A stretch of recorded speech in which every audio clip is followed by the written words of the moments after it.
السلام علیکم۔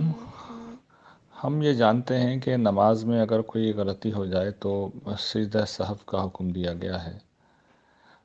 ویسے تو یہ شریعت کا ایک معاملہ ہے جس میں نماز کی کسی غلطی کو درست کرنا سکھایا گیا ہے، لیکن اس میں عمومی طور پر بھی ایک بڑی غیر معمولی رہنمائی ہے۔ سجدہ سہو آپ جانتے ہیں کہ دو سجدے ہیں جو اضافی طور پر تشہد میں بیٹھ کے کیے جاتے ہیں۔ تو یہ گویا کہ اللہ تعالیٰ کی طرف سے ایک پیغام ہے کہ تم سے زندگی میں جب بھی کوئی غلطی ہو جائے تو بجائے اس کے کہ تم مجھ سے بھاگو، میرے قدموں میں آ کے گر جاؤ۔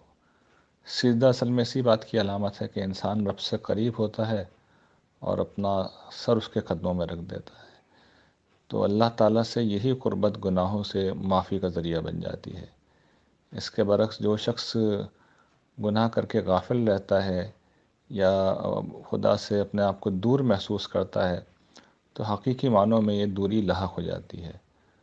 تو سجدہ سہو کا سبق یہ ہے کہ غلطی اگر ہو جائے تو انسان یہ نہ سوچے کہ وہ خدا سے دور ہو گیا ہے، بلکہ یہ سوچے کہ اسے عام حالات سے زیادہ خدا سے قریب ہونے کا موقع ملا ہے۔ یعنی عام نمازوں میں ایک رکعت میں 2 سجدے ہوتے ہیں، لیکن سجدہ سہو میں 2 اضافی سجدے اس بات کی علامت ہیں کہ ہر غلطی انسان کو خدا سے زیادہ قریب ہونے کا موقع فراہم کرتی ہے۔ جزاکم اللہ خیر۔